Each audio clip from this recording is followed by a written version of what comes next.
Paz a todos, de volta aqui para mais um vídeo. Dessa vez vamos estar falando sobre o capítulo 15 de Lucas. Esse capítulo que traz três parábolas, né? Uma da ovelha perdida, da dracma perdida e do filho pródigo. São três parábolas que têm o mesmo sentido. Nós não vamos ler todo o capítulo para não gastar tempo aqui no vídeo, mas falaremos um pouco dessas três parábolas de Jesus. Apenas vamos ler alguns versículos desse capítulo 15. Versículo 4 diz assim: Qual de vós é o homem que, possuindo 100 ovelhas e perdendo uma delas, não deixa as 99 no deserto e não vai após a perdida até que a encontre? Aí ele pula para o versículo, eu pulo aqui para o versículo 8, que ele vai falar para a mulher agora. Ou qual a mulher que, tendo 10 dracmas e perdendo uma dracma, não acende a candeia e não varre a casa, buscando com diligência até encontrá-la? Aí agora passamos para a parábola do filho pródigo. Versículo 12. O mais moço deles disse ao pai: Pai, dá-me a parte dos bens que me toca. Repartiu-lhes, pois, os seus haveres. Versículo 25. Ora, o seu filho mais velho estava no campo, e quando voltava, ao aproximar-se da casa, ouviu a música e as danças. Versículo 30. Vindo, porém, este teu filho, que desperdiçou a tua fazenda com as meretrizes, mataste-lhe o bezerro cevado. Isso foi o que o filho mais velho falou para o pai, né? Então Jesus está colocando aqui três situações de coisas perdidas. Uma é a ovelha, mas aí Jesus faz as perguntas que ele já sabe a resposta. Vocês, quando perdem uma ovelha, vocês correm atrás de tudo quanto é jeito para não ter esse prejuízo financeiro de perder uma ovelha, que era muito importante naquela época, né? Estava falando isso para os fariseus.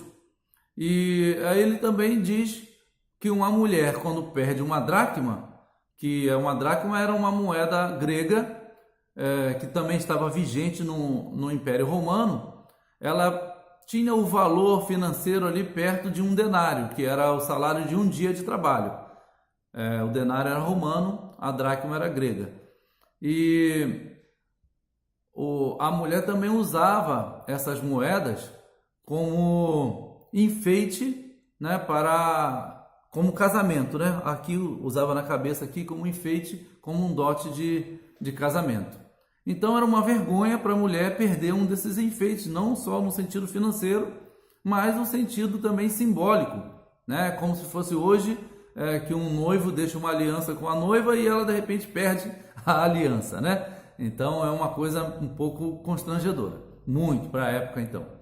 E também a terceira parábola diz respeito ao filho pródigo, que o filho pródigo mais moço pede a parte que lhe cabe e o pai sabiamente divide pelos dois. Não é só o filho pródigo que ganha a sua parte da herança, o filho mais velho também ganha, inclusive em dobro, porque aqui o Deuteronômio capítulo 21, versículo 17, diz que o primogênito tinha direito ao dobro da herança do segundo filho, né? Então o pai repartiu pelos dois, ainda em vida, né? Então o filho mais velho não foi prejudicado com esse pedido do mais novo. Mas quando o mais novo, que perdeu tudo lá, resolve voltar para a casa do pai, o mais velho, que estava no campo, quando ele está chegando em casa, ele vê a dança, né, a festa, porque o filho mais novo chegou, e ele pergunta a um dos empregados, e os empregados explicam para ele: não, isso é teu irmão que voltou, teu pai fez uma festa. Aí ele fica aborrecido, ao invés de ficar feliz, né, que o irmão voltou, ele fica muito aborrecido e não quer entrar na casa, e o pai vai lá, insiste com ele, e ele não entra.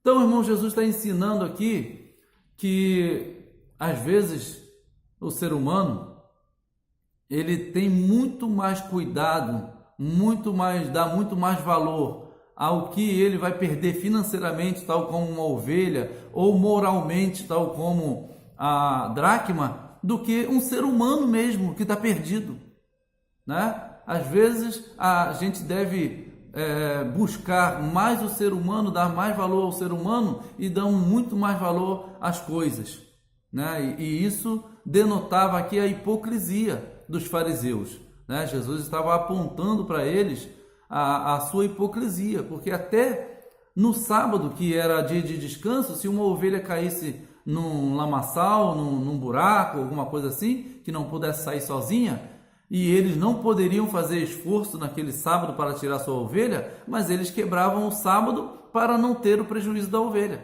Jesus, certa vez, falou isso para eles, que eles mesmo no sábado, se uma ovelha caísse no buraco, eles tiravam a ovelha do buraco, né, para não ter prejuízo financeiro. E mesmo assim, eles impunham muito peso ao povo e não ajudavam com um dedinho, né, para ajudar o povo. E Jesus está dizendo aqui que o povo estava perdido e eles não tinham eles que tinham a responsabilidade de cuidar, de ir atrás para trazer para Deus novamente, eles não estavam interessados, não estavam nem aí para isso. E aqui tem alguns personagens nesse texto geral, texto todo do capítulo 15, que vai colocar o pai, que é a figura de Deus, vai colocar ali o filho mais velho, que eram os fariseus, ou até no nosso tempo hoje, somos nós os que estamos na igreja, né? Estamos tentando fazer aquilo que Deus quer que nós façamos, somos os mais velhos na fé, porém não temos o amor para com aquele que cai, né? Então, o filho mais velho representa aquele que é antigo na fé, mas que não tem o amor necessário para apoiar, para dar o suporte àquele que vacila, aquele que cai, que tem um erro na vida, né? Esse é o filho mais velho. O filho pródigo é o pecador mesmo em si, que se arrepende. Os empregados aqui são os anjos de Deus, que estão ali com o Senhor para ajudar. O bezerro cevado é o próprio Jesus, né? Que é o cordeiro que tira o pecado do mundo. E lá na parábola do filho pródigo tem um dono de porcos ao qual o filho pródigo, né, vai pedir emprego. E esse dono dos porcos aqui é o diabo. E que esses porcos são os ímpios, né? E o chiqueiro é o mundo, de uma forma geral aí, que não tem nada a oferecer de bom espiritualmente para os filhos de Deus. Então, assim, Jesus mostrou para eles que eles estavam muito mais interessados numa ovelha, interessados numa dracma, do que interessados num ser humano. Então, isso é um aprendizado para nós, que a gente não tenha esse tipo de falha, né? Que a gente possa estar interessado no ser humano, interessado naquele que se perde. A Bíblia fala para que a gente possa fortalecer os joelhos trementes, aqueles que não conseguem ficar em pé, que a gente possa dar um ombro, né, amigo, suportar-vos uns aos outros, dar um suporte, né, de fé, um suporte de amor, porque às vezes o pecador não encontra isso nos que são mais velhos na fé, né? Nós que às vezes estamos na casa do Senhor, às vezes temos uma atitude contrária àquilo que o Senhor manda. E o filho mais velho não quis entrar na casa. Ou seja, são atitudes que às vezes nós tomamos. Um pecador se arrepende e a gente fala assim, ele estava lá, curtiu a vida, agora volta e o pastor dá para ele agora a oportunidade para fazer isso, fazer aquilo, aceita ele de volta depois de tudo que ele fez. Eu não vou mais para a igreja não.